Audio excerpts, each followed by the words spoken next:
Monsieur Godin, vous avez la parole. Merci au comité de nous avoir invités de nouveau. C'est un plaisir pour nous que d'être de retour ici et nous allons parler surtout aujourd'hui du projet de loi C-83.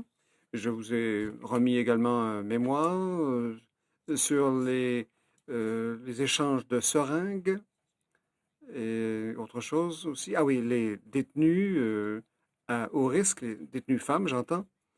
Mais je vais m'en tenir au C-83 et puis si vous avez des questions, j'y répondrai avec plaisir.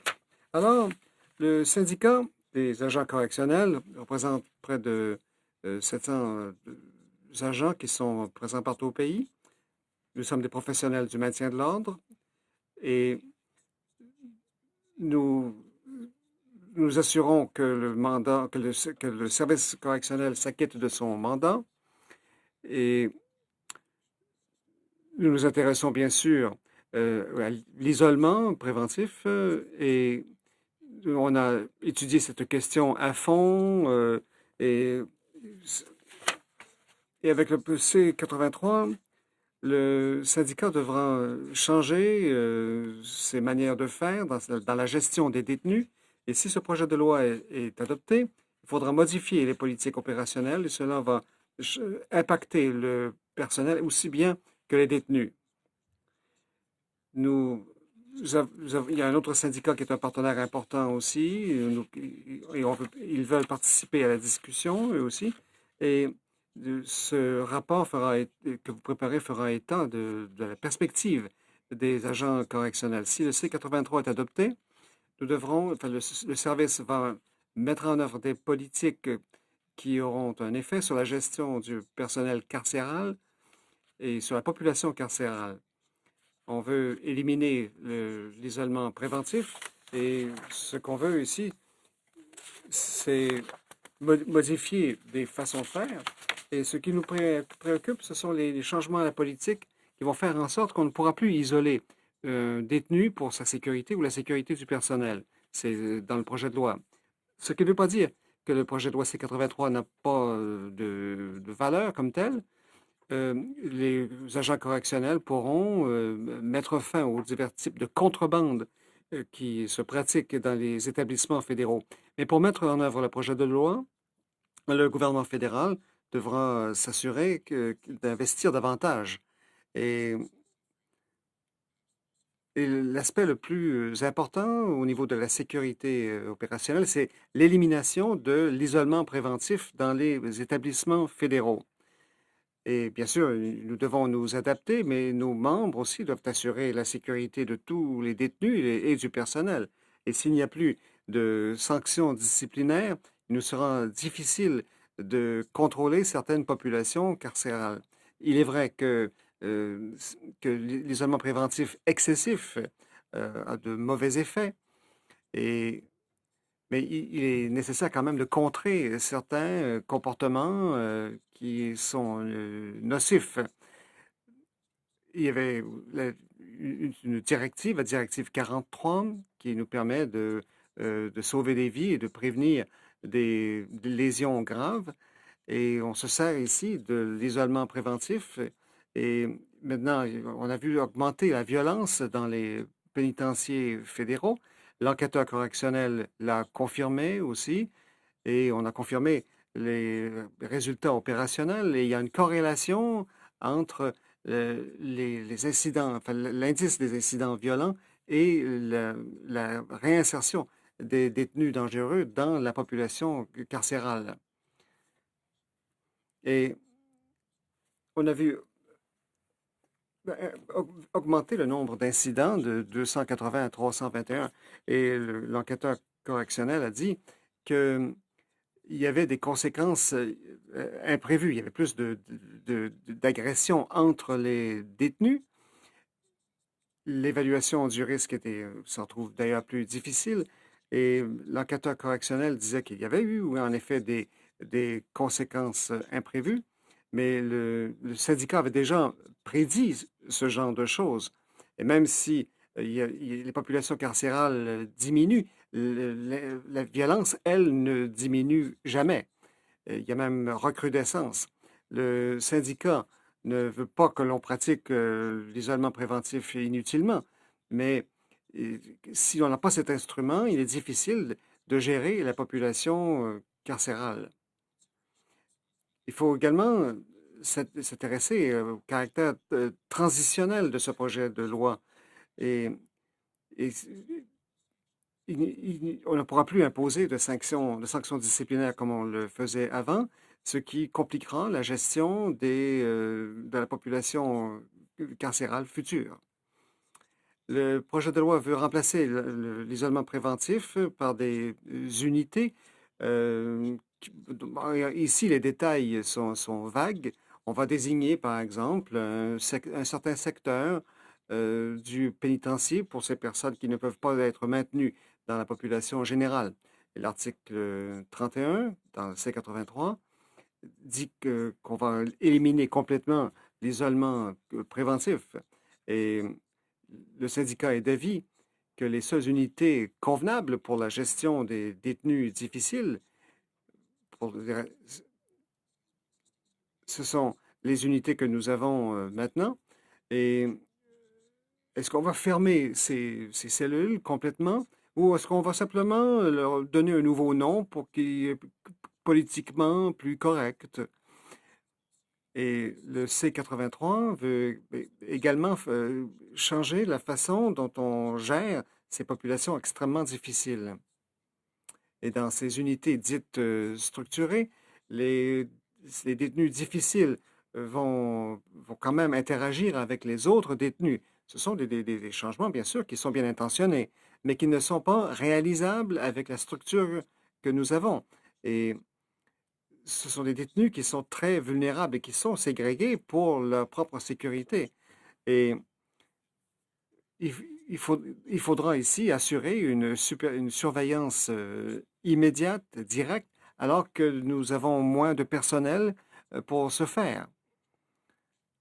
Et on l'a vu à l'établissement Archambault et ailleurs, on a vu des détenus assassinés dans le pénitencier. Alors, si on adopte le modèle structuré, on espère que ce changement sera fait de façon graduelle pour voir si ces changements fonctionnent. Et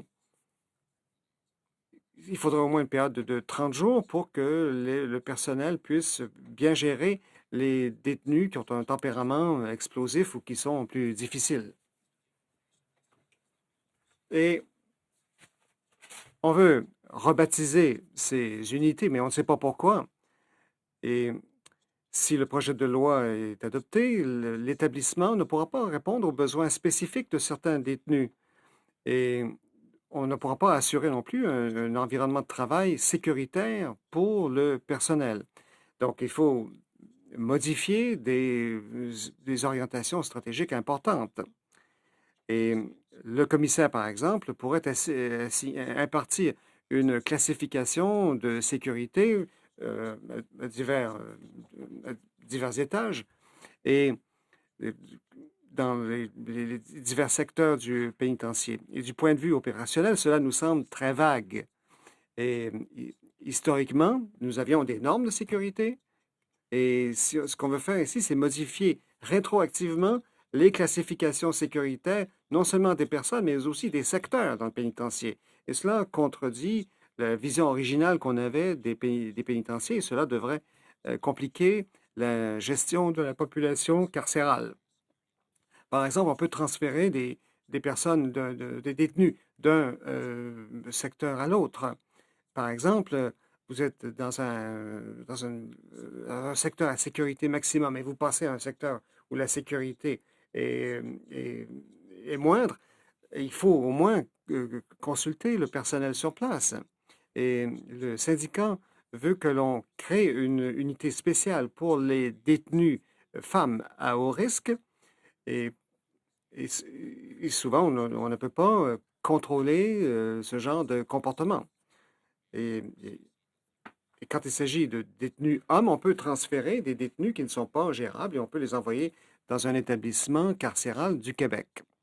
Et c'est ce qui fait que des détenues femmes sont en isolement préventif pendant beaucoup trop longtemps. Et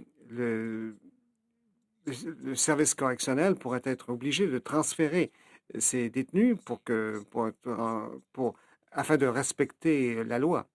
Et la violence entre détenus sera encore plus répandue et il faut donc imposer des modifications aux diverses infrastructures que nous avons. Autrement, il faudra créer des sous-populations et on va ségréguer des détenus sans qu'ils y soient physiquement. Et ça se fait déjà avec diverses mesures alternatives. Par exemple, de plus en plus, les détenus doivent rester dans leurs cellules. Et on impose des restrictions additionnelles quand il y a un plus grand nombre de détenus qui ont droit aux installations récréatives. Donc, il faut des infrastructures pour soutenir la mise en œuvre de ce projet de loi, mais ces infrastructures n'ont pas été pensées à l'origine pour ce genre de changement. Et ça pose évidemment des risques pour les détenus et le personnel. Et il est difficile aussi de gérer des détenus qui ont des problèmes psychiatriques. Dans son rapport de 2008, on, on projetait une augmentation des agressions contre le personnel et avec une diminution de 15% de l'espace réservé à la ségrégation. Et on l'a vu au centre de Millhaven, on l'a vu aussi dans le centre psychiatrique des Prairies. Ce sont les deux établissements les plus dangereux au pays pour le personnel. Et il nous est donc difficile de gérer le personnel. Et avec le projet de loi C-83, on ne fera qu'exacerber les conditions de travail pour les agents correctionnels. Et j'ai parlé d'ailleurs des meurtres qui ont eu lieu en 2016 et en 2015. Je n'ai pas encore vu les données pour 2017. Et donc, si on n'a pas les infrastructures voulues, on court après la tragédie. Et il y a des détenus qui ont des troubles psychiatriques graves et on ne peut pas donc répondre aux besoins du personnel et des détenus non plus. Donc, il sera difficile ici d'absorber cette nouvelle population et parce que ce sont des problèmes de santé mentale complexes. Et si on ajoute à ça la ségrégation, euh, étant donné les politiques nouvelles que nous avons, avec le projet de loi C-83, on est sûr que le service correctionnel aura des difficultés sur le plan financier à installer ces nouvelles structures. Il y a des années que le syndicat demande au service correctionnel de voir aux besoins en santé mentale des détenus. Il faut, oui, des professionnels de la santé mentale pour gérer ces détenus. Et c'est le directeur qui doit être toujours le décideur ultime, comme le veut la loi sur le service correctionnel. On, on reconnaît la nécessité d'avoir du personnel compétent en santé mentale, mais on n'alloue pas des services de surveillance 24 heures sur 24, et ça fait des années que nous réclamons ça. Ce qui impose évidemment un fardeau au personnel de première ligne. Et tant qu'on n'aura pas une surveillance 24/7, et ça a été recommandé par diverses enquêtes parlementaires, le service correctionnel ne pourra pas assumer pleinement ses responsabilités avec pour effet que le personnel correctionnel se trouvera dans une situation de danger accru. Donc, ce sont des personnes qui sont, qui sont en crise et, d'accord, le service veut assurer des services ici, mais il n'y a pas vraiment d'amélioration au niveau des normes de formation nationale. Et ce qui est préférable toujours dans le cas de crise, c'est qu'il y ait désescalade. C'est le but premier de tous les agents correctionnels. Mais ce n'est pas possible quand on évalue les risques qui se posent. Donc, il faut des solutions immédiates. Il y a bien sûr le recours à la force ou le recours aux agents chimiques, mais nous n'avons pas accès aux entraves chimiques qui sont nécessaires. Et quand recourir aux entraves chimiques, ce n'est pas idéal, nous le reconnaissons, Mais mais si on n'a pas ça, il faut recourir à la force physique, ce qui n'est pas idéal pour le personnel non plus. Alors, nous voulons par exemple des moyens de contrôle physique et on sait que l'isolement préventif long terme a des effets dommageables sur les personnes, sur les détenus, surtout s'ils ont déjà des ennuis de santé mentale. Et, mais nos membres travaillent dans un secteur où les blessures sont très courantes et on estime que les problèmes de santé mentale sont beaucoup plus prévalents dans les établissements fédéraux que dans la population en général. Nous avons un mandat de sécurité, de réinsertion, mais on ne saurait ici s'en remettre à l'ambiguïté. Et il faut se demander comment on va mettre en œuvre ces nouvelles mesures. Et quand on change trop de choses trop vite, cela euh, nous nous donne des personnes qui sont plus souvent blessées. Et nous vous avons les recommandations que voici. Il faut mettre en œuvre un système de traçage qui nous permettra mieux de comprendre l'impact opérationnel de ces changements. On veut que les options que nous avions soient moins restrictives. Il y a aussi, il faut évaluer l'impact qu'aura l'élimination de certaines sanctions disciplinaires. Et, et surtout s'il s'agit de détenus qui posent des problèmes particuliers. Et nous recommandons une surveillance 24/7, bien sûr. Euh, Nous recommandons le maintien du recours aux entraves chimiques, comme c'est le cas dans les hôpitaux psychiatriques. Et il faut une nouvelle formation pour que le personnel puisse répondre en toute sécurité aux divers besoins de la population carcérale. Il faudrait aussi inclure le syndicat dans dans les discussions futures et nous considérer comme des experts, des partenaires authentiques dans l'instauration de ces changements. Il faut maintenir les unités de ségrégation tant qu'on n'aura pas ces nouvelles unités dites structurées. Il faut donc modifier les orientations stratégiques et parce que ce sont des réalités dans notre travail. Et il faut inclure nos membres avant la mise en œuvre de ces changements. Et le syndicat, enfin le service correctionnel doit comprendre que si on n'inclut pas les agents correctionnels, les dangers n'en seront qu'accrus pour le personnel ainsi que pour les détenus. Nous espérons que vous allez prendre en compte nos observations pour faire en sorte qu'on ait les meilleurs résultats possibles.